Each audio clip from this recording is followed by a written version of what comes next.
बताते थे ऐसा घर लेंगे, वहाँ पे ये बनाएंगे, ऐसी वहाँ पे एक हम लोग बड़ी सी टीवी लगा देंगे, वहाँ पे एक साउंड सिस्टम लगा देंगे, इस तरह का तुम्हारा, हम लोग अपनी मम्मी को अम्मा बोलते हैं, अम्मा तुम्हारा इस तरह का बेड होगा और हर कमरे के अंदर एसी होगा।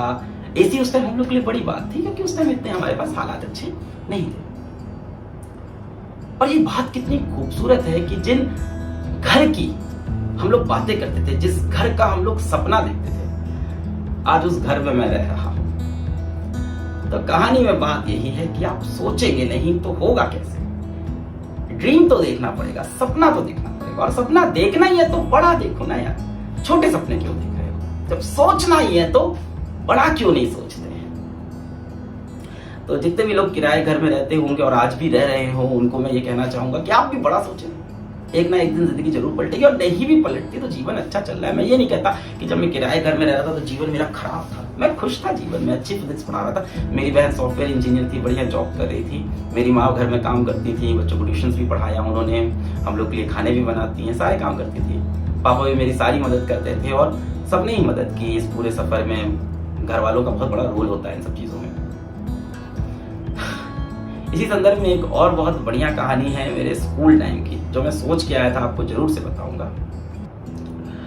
कि मैं बचपन से मेरे को एक्टिंग वगैरह का बड़ा शौक रहा है ना। ये शौक मेरा पैदा हो गया था क्लास 3rd वर्ड से। और कॉलोनी में जब थोड़े बहुत हम लोग क्रिसमस और न्यू ईयर पे, क्योंकि भारतीयों के अंदर ये बहुत होता है ना, क्रिसमस को बहुत मनाते थे हम लोग, ऐसा मतलब पता नहीं क्या कल्चर है। तो हम लोग क्रिसमस पे कुछ ड्रामा वामा करते थे कॉलोनी के अंदर, एक रूम में, वहाँ लिमिटेड रिसोर्स है, और वहाँ मैं लीड कैरेक्टर प्ले करता था। अपने आप को बहुत बड़ा हीरो समझता था मैं उस टाइम पे, और मेरा एक बहुत बड़ा सपना भी था कि मैं जिंदगी में एक्टर बनूंगा। खैर बहरहाल वो सपना अभी तक सच नहीं हुआ, पर ऐसा नहीं, मैंने उसको छोड़ दिया, वो भी मेरा एक सपना है आज भी।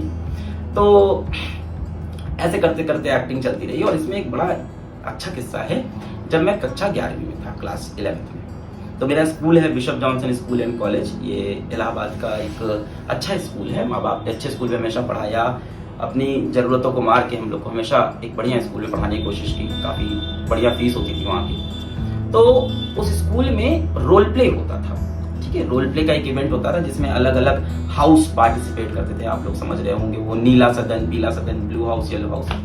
तो मैं ब्लू हाउस में था। खैर, और ब्लू हाउस बहुत बेस्ट होता है, मुझे ऐसा लगता है। तो मैं ब्लू हाउस में था और कक्षा 11 में था। तो हम लोग का एक रोल प्ले था। उस रोल प्ले के अंदर मैं था और मेरा एक सीनियर था। सीनियर क्लास 12th में था, है ना, और मैं 11th में था। सीनियर का नाम था सैयद भैया, ठीक है। और हम लोग को एक रोल प्ले मिला, और मेरे को चुना गया 11th से, उनको चुना गया 12th से। और कुछ वो जो रोल प्ले था वो कुछ ऐसा था कि सैयद भैया का रोल थोड़ा ज्यादा इंपॉर्टेंट था, जो मुझे आज भी लगता है। और मेरा रोल थोड़ा कम इंपॉर्टेंट था। और मैंने भी काफी अच्छी एक्टिंग की, उन्होंने भी काफी अच्छी एक्टिंग की, और ब्लू हाउस को फर्स्ट प्राइज मिल गई। पर दिक्कत कहाँ पे हुई कि जो बेस्ट एक्टर था सारे हाउसेस को मिला के, पूरे इवेंट को मिला के, वो सैयद भैया को मिला, वो मेरे को नहीं मिला बेस्ट एक्टर। और मैं अपने आप को बहुत अच्छा एक्टर समझता था क्लास 11th में, है ना। अब तक तो मैं सोचता था कि मैं तो स्टार हो गया हूँ। और मेन रोल थोड़ा सा उनका ज्यादा था, बट मुझे लग रहा था यार कि मिलेगा तो मुझे को, मैंने बड़ी अच्छी एक्टिंग की है। वो प्ले किसी हिस्टोरिक प्ले के ऊपर था, उसमें लड़ाई दिखाई जा रही थी किसी दो योद्धाओं के बीच में। अब मुझे याद नहीं है वो, क्योंकि मैं हार गया था।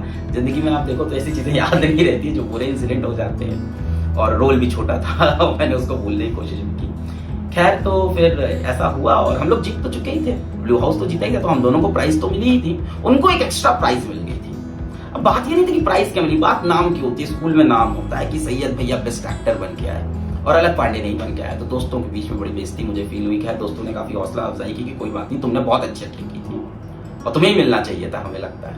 तो मुझे भी अंदर से लगता था मुझे ही मिलना चाहिए था, मेरे साथ पार्शियलिटी हुई है ना, उनके साथ पार्शियलिटी हुई है। अब पार्शियलिटी होने का कोई खास रीजन मेरे को आज भी नहीं समझ में आता। तो मेरे ख्याल से उनका डेफिनेटली परफॉर्मेंस बेटर रहा होगा, ये मैंने बाद में एक्सेप्ट किया। तो इस तरह से वो किस्सा बीत गया। और हम लोग को जो ट्रेन किया था इस पूरे एपिसोड के लिए, वो हमारी इंग्लिश की टीचर थी, डेविड मैम। बहुत ही प्यारी मैम थी और बहुत ही अच्छी, बहुत ही बोली मैम थी, हैं बल्कि, ऑफ कोर्स वो हैं, मतलब उस मेरे लिए तो थी क्योंकि मैं पास्ट में बात कर रहा हूँ। और काफी अच्छा ट्रेन करती थी हम लोग को। और फिर 12th क्लास आ गया। इस तरह करते करते 12th क्लास आया, वही सितंबर अक्टूबर का फिर से महीना आया, और फिर से कॉलेज में, स्कूल में, मैं तो स्कूल ही बोलता हूँ, मुंबई वाले कॉलेज बोलते हैं 11th 12th को। तो स्कूल में हमने रोल प्ले फिर से हुआ। अब क्योंकि मैं 12th में आ चुका हूँ, लास्ट ईयर जीती हुई पार्टी से भी रहा हूँ, तो मेरा तो उसमें रहना तय होता है। तो डेविड मैम ने मुझको बुलाया, बोला कि अलग किसी अपनी रोल प्ले में जीतना है और तुमको इसमें एक्ट करना है। तो मेरा तो दिल टूट गया था पिछले साल। मैंने कहा मैम मैं नहीं कर रहा रोल प्ले इस बार। मैम ने पूछा क्यों नहीं कर रहे रोल प्ले, तुम लोग तो जीते थे। मैंने कहा मैम जीते थे, पर मुझे ये फील होता है कि बेस्ट एक्टर का अवार्ड मेरे को जाना चाहिए था, और मैं बचपन से एक्टिंग करते आ रहा हूँ और बेस्ट एक्टर नहीं मिला। अब मैं नहीं करूंगा यहाँ से।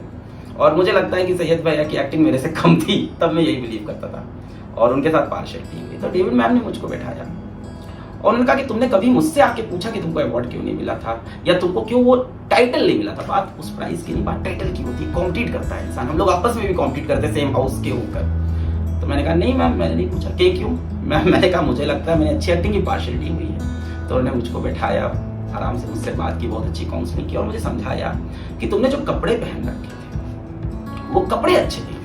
मैंने कहा कपड़े कैसे फर्क पड़ता है? कई ऑडियंस को फर्क पड़ता है, जज को फर्क पड़ता है। तुम्हारा जो अटायर था वो बहुत ढीला था, तुम पे परफेक्ट नहीं आ रहा था, तो सबकी नजर तुम्हारे अटायर पे फिक्स हो गई थी, ना कि तुम्हारी एक्टिंग पे। तुम एक्टिंग अच्छी कर रहे थे। मैंने कहा अच्छा मैम हो सकता है, बट अब तो मैं पार्टिसिपेट नहीं करूंगा। बोली क्यों? हमने कहा मैम इस बार अगर मैं हार गया तो बड़ी बेइज्जती हो जाएगी। पिछले साल भी हारा, दोस्तों के सामने बोल के आया हूँ कि कभी अब ब्लू हाउस के लिए पार्टिसिपेट नहीं करूंगा, इस स्कूल में कभी पार्टिसिपेट नहीं, यहाँ पार्शियलिटी होती है इस स्कूल में।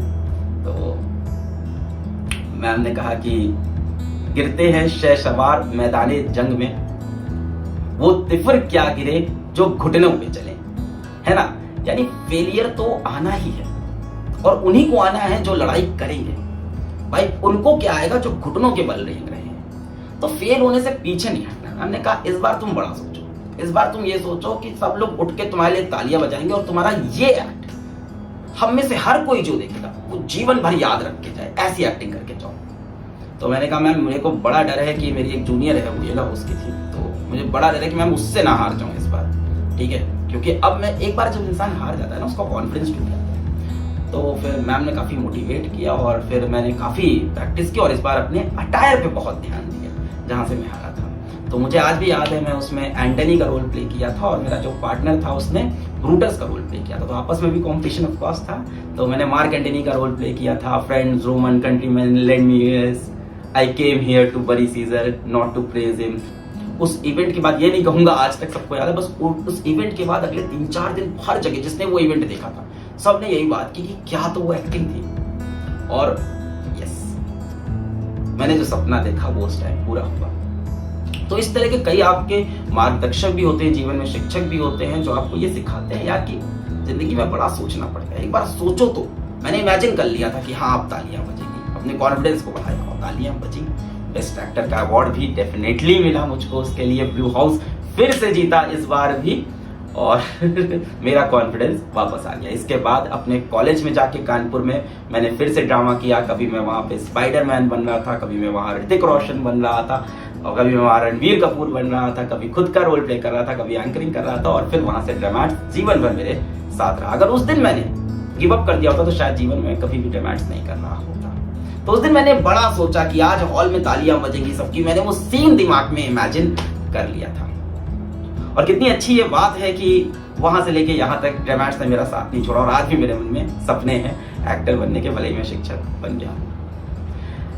तो यही कुछ बातें थी जो मुझे आपसे बतानी थी कि जिंदगी में बड़ा सोचना बहुत जरूरी है। सपने देखने में कुछ नहीं जा रहा, और अगर सपने देख ही रहे हो तो बड़े देख लो। अगर सपने देख ही रहे हो तो बड़े देख लो, क्योंकि सोचेंगे नहीं तो होगा कैसे। तो अगली बार कोई आपसे पूछे यार इतनी पढ़ाई कर रहे हो डॉक्टर बनोगे क्या, बोला हाँ नीट की परीक्षा इस बार देंगे और डॉक्टर बनेंगे, और जब तुम हमारे यहाँ आओगे तो तुमसे डबल फीस लेंगे इस बात की कि तुमने हमको डिमोटिवेट किया था। हाँ यार इतना हम फुटबॉल खेल रहे हैं, हम मेसी बनेंगे, और जब हमारा मैच आएगा तो तुम बैठ के ऑडियंस में ताली बजाओगे। ये कॉन्फिडेंस आपको अपने अंदर लाना चाहिए। तो यही कुछ बातें थी जो मैं आपसे शेयर करना चाहता था। उम्मीद रहेगी ऐसी बातें हम लोग आगे भी करते रहेंगे। तो तब तक के लिए मिलते हैं फिर कभी। Bye bye.